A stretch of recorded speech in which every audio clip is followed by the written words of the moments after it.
Hi, this is Patty Hodge at Dr. Nurse's Rock.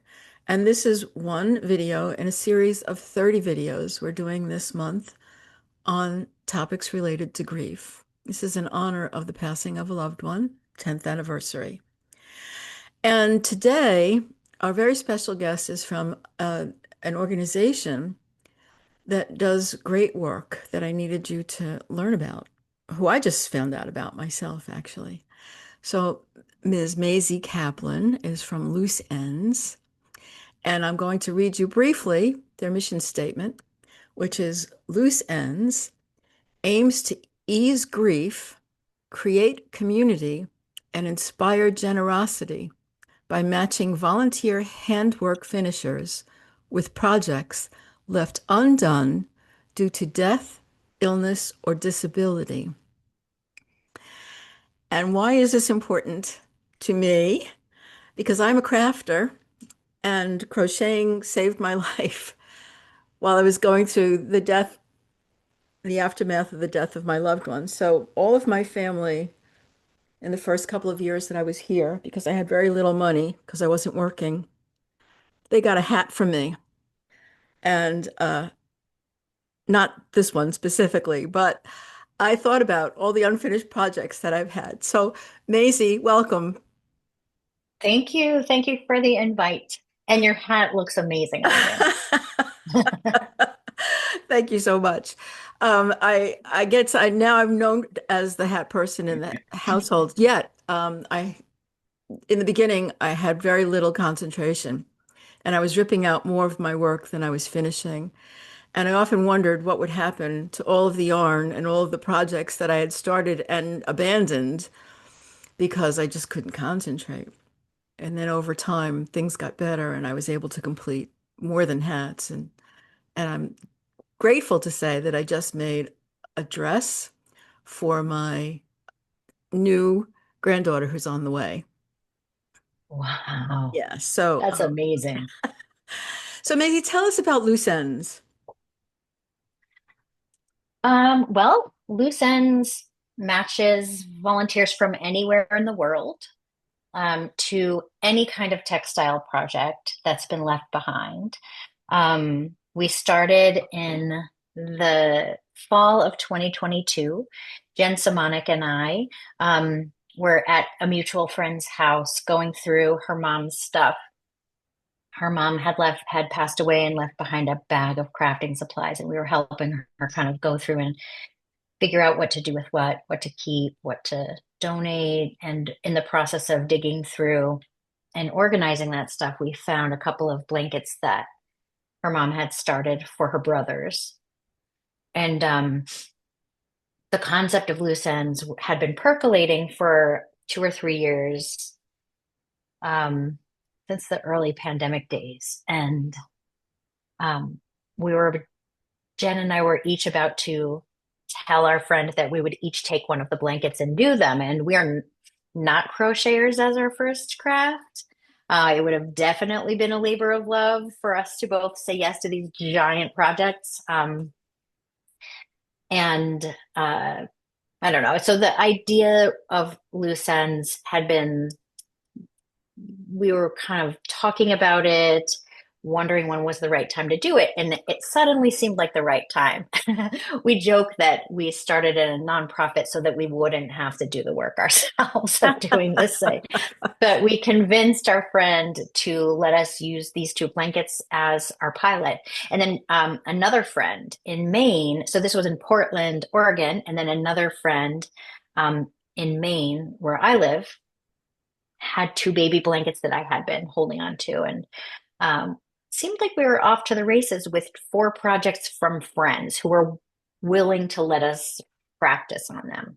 And then since that time, because of just word of mouth and some really good press, loose ends kind of snowballed and to this. And so now we have more than 37,000 volunteers Wow. from more than 85 countries and really cool technology that lets us helps us to match people from anywhere. So, and we started out with knitting, crochet, and quilting, and it's now really any textile at all. Well, textiles, as I was doing some research about this, I see that mostly women uh, reach for the needlework or some form of handiwork. Um, I guess because that's what was taught through generations, right? They made clothing, they made things for the household. And to me, it links me back to my ancestors. My grandmother was a seamstress. She also was the one who taught me to crochet. And so this seems like I'm going to use a term here. Other people may think it's a little over the top, but I think this is holy work. This is saying, we're honoring what this person was trying to do while they were living, had this craft, and for me, while I'm working on a craft, I'm thinking about the person that I'm going to gift it to. So, every stitch has some kind of love attached to it. Absolutely. Absolutely. I agree. So, Yeah. so that you decided to do this is really it's really a gift to the world. I'm so grateful that you do this, and I'm really honored to be able to bring this to other people to explain that you exist. And this is something they can look for if their loved one left something unfinished behind. Well, the fact that so many people showed up to do it with Yes, us, right? Like we had a little idea. We had no idea if it had legs, and we, had no money to start this up. The fact that people wanted to be part of it, so many people want to give this way to a stranger. So, um, it's a testament to crafters, I think. I think crafters are generous. Like you said, you're making something for someone most of the time. Like most of us aren't making stuff for ourselves right. most of the time, right? And it's either somebody you love, or it's somebody in that you love in the sense of they are your community, right? There, it's going to a hospital, it's going to a different nonprofit. So crafters make, and that is how we express love, right? Food's another way. Other things are, related, but um, when one thing that's really special about crafting, and you touched on it, um, is that when you're doing something for somebody else, and whether you're making something for them or whether you're a finisher and you're doing something for a stranger, you're thinking about them the whole time. Even if you're watching a movie, even if you're having a phone call at the same time, there's a you're conscious of them, right? And so that energy is definitely going into the work you're doing.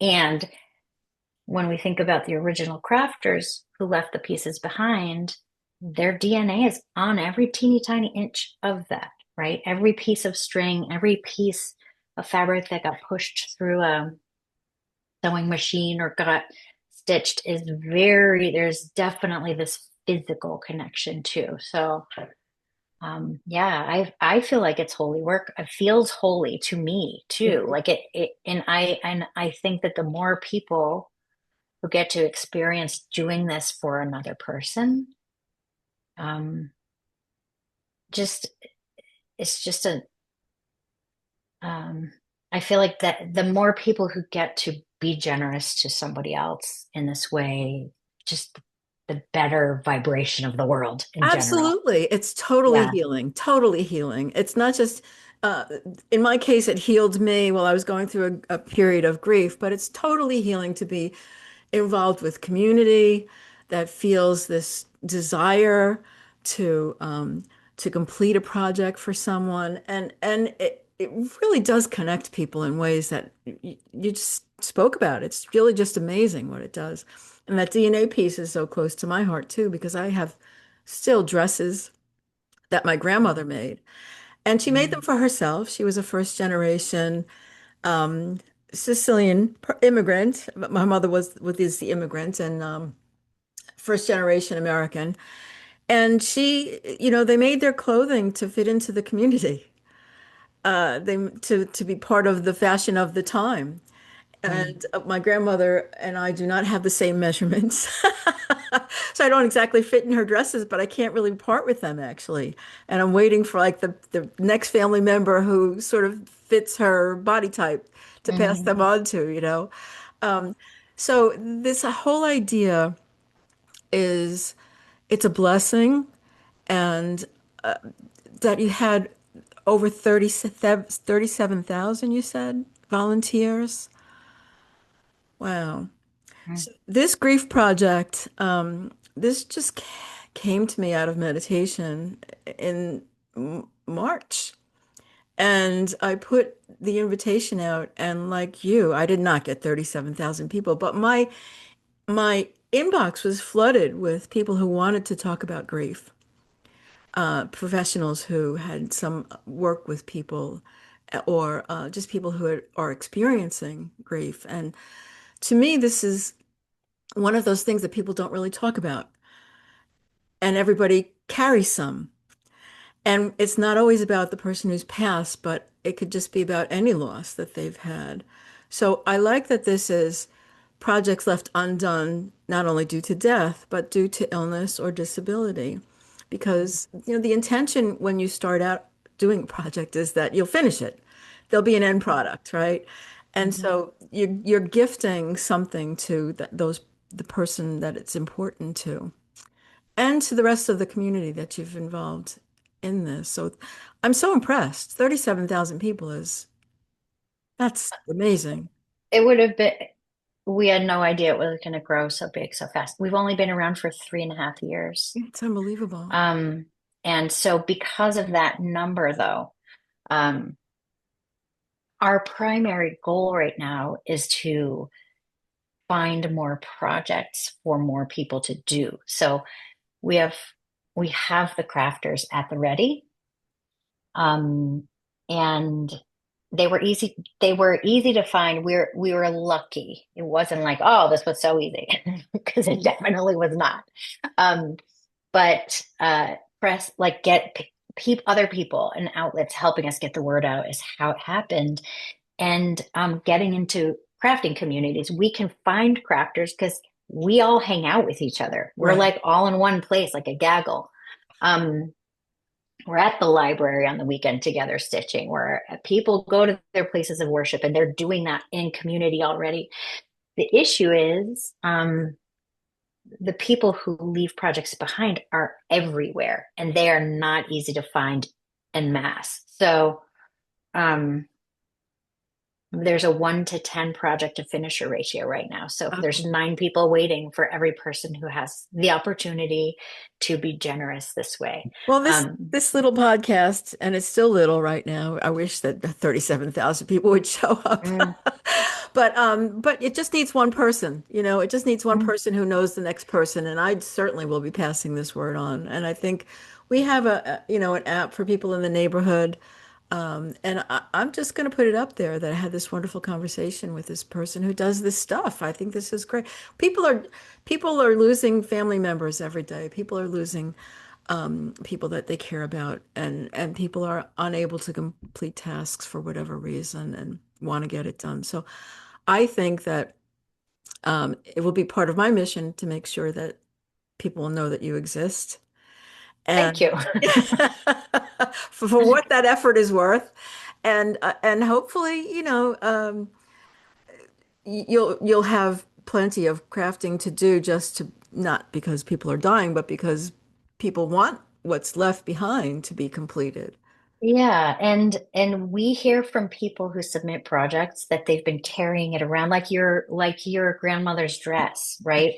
You know that you can't use it yet. It doesn't fit you or it isn't finished, and or you're not going to necessarily put half of a blanket on a bed, right?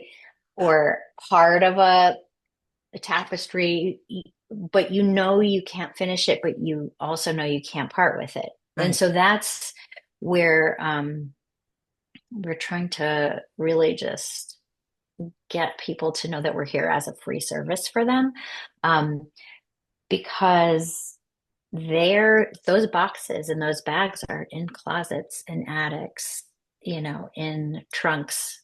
all over, like millions and millions of them that would be really important and wonderful to have done.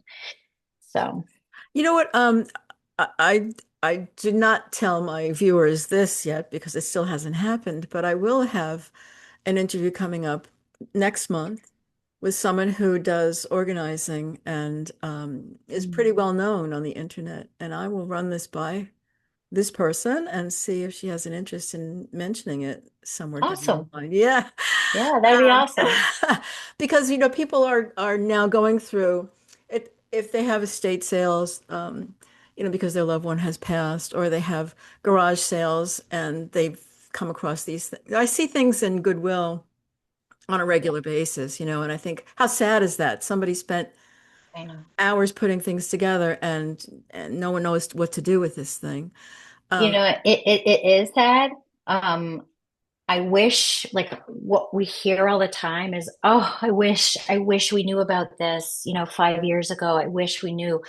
We weren't even around 5 years ago, but um, one thing that's really fun that we hear about all the time uh, from our finishers, and you may do this, and I do this for sure, is when you see something unfinished at an estate sale, do you feel compelled to buy it? I do. If it's a craft I know how to do, I yes, feel compelled to finish it for whoever it was. Like right. there is this thing, and we hear from a lot of our finishers that they've been compelled to do the same thing. You don't know the person.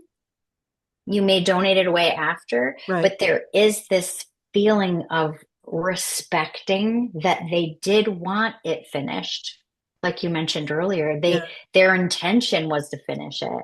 And so I think a lot of us just go, let me just finish that up for you then really quick.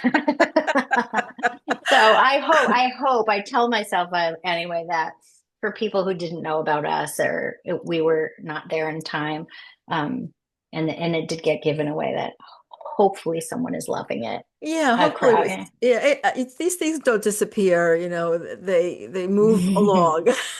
All of Yeah. energy, right? All of life is energy and energy doesn't disappear, right? It just transmutes into something. So this whole idea um that people feel compelled to finish things is a wonderful thing. I have to stop myself because I already have too much yarn and too many crafting things around me that I'm literally giving yarn away at this point. So I don't know if you take donations of that kind, but um, Goodwill has gotten a lot of my stuff that find difficult to work with. Like I can't work with certain yarns. I can't see what I'm doing with the stitches or whatever it is. So I see here, I'm looking, you do sewing, quilting, tatting, rug making, embroidery, cross stitching, Tunisian crochet, mending, amigurumi, for people who don't know what that is, those are the little animals that people are making out of crochet, needlepoint, basketry, turkey. I don't know what turkey work is, but somebody does, right? Um, Someone does it. belting, nail binding, applique, spinning, latchwork, punch needling, weaving. Holy cow. This is amazing and wonderful. Yeah. Any textile we can match because when a finisher signs up as a volunteer, we ask them, what are all the things that you do that you would like to offer? And so I think we've thought of most of them, but every once in a while we'll learn that there's more. Well, I mean, this And is textiles, right? So you're not doing woodwork, you're not doing those things. You're doing. well, it's funny that you bring that up. We have done woodworking. So we'll ask people what their textile skills are. We also ask them, like, is there something else that you do that you would like to help with? And some people will tell us other crafts they do, like woodworking, other arts, painters, writers, songwriters. Um, and then some people tell us like cool stuff that they do that would actually help our organization, like computer programming or spreadsheet help or volunteer, other stuff. The interesting thing is that without announcing it formally, people have submitted projects that are not textiles, stories. that haven't been finished, which is a really interesting to think about a stranger finishing that. But they want it. We're not saying we do it, but writers have offered their skills. Right. People have asked for writing, painting, um, and 4 or 5 woodworking projects so far. And that is on our future plan, is to actually expand it properly into woodworking. Um, we're not there yet. We are, um, we're not yet. I mean, we're 3 years old. We're not, and we're trying to get this down just right. Yeah. Um, but I mean, we have a chair right now that's getting matched. So it's interesting to think about. The thing about woodworking is that it needs to be pretty local. Yeah. Um, it's hard to mail that kind of stuff. And one of the amazing things about having 37,000 people is that almost all the time we can make a match that's at least within driving distance. So projects don't need to go by mail anymore.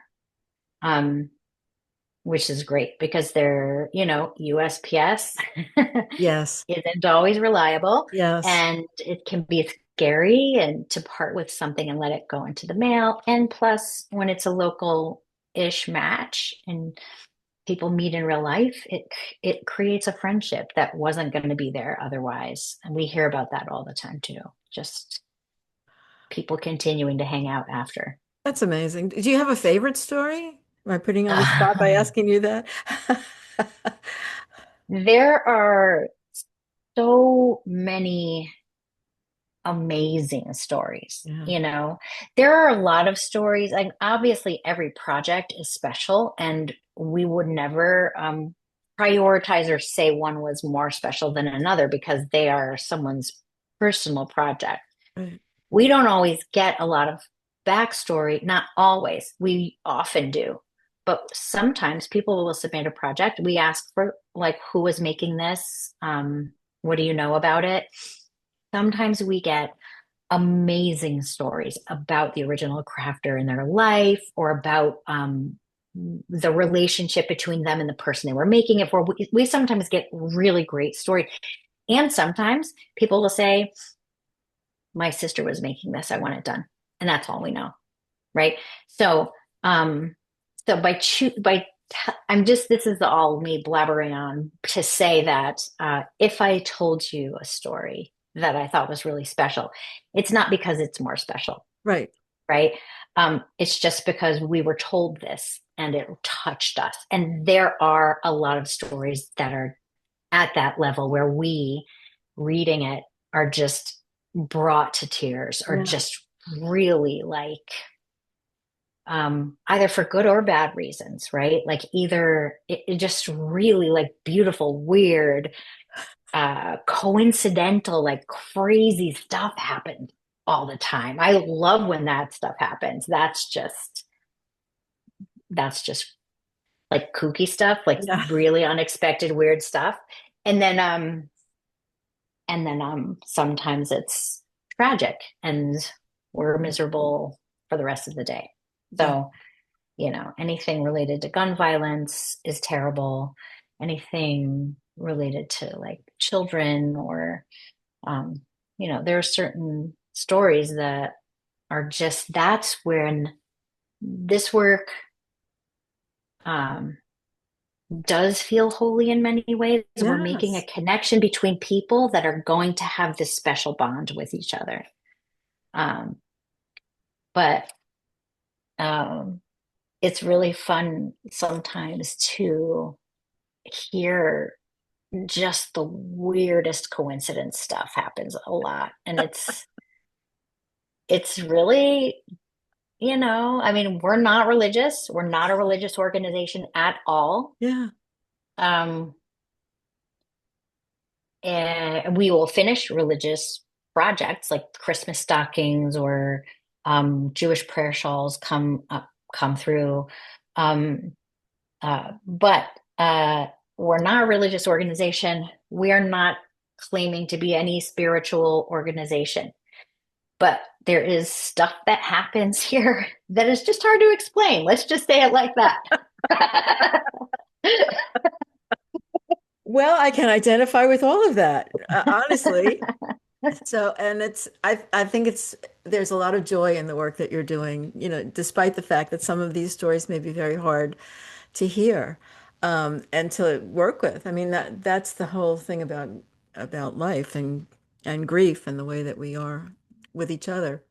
Um, but again, this is something that I'm very glad that you're doing, and it probably is very long overdue. And I think those little nudges that you were having for all those months or years or whatever to say we should do this, I'm glad you pay attention to that.